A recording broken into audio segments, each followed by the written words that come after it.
呢個咧就係布蘭登門啦，布蘭登堡門啊。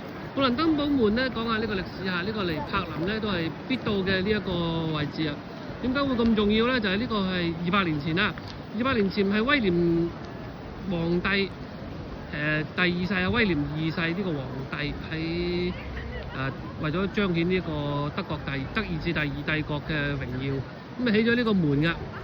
咁啊大家以前都知啊，呢個叫做拿破崙咧都起咗個凱旋門啊嘛，咁啊做皇帝啊都想起個門嚟象徵呢個勝利啊。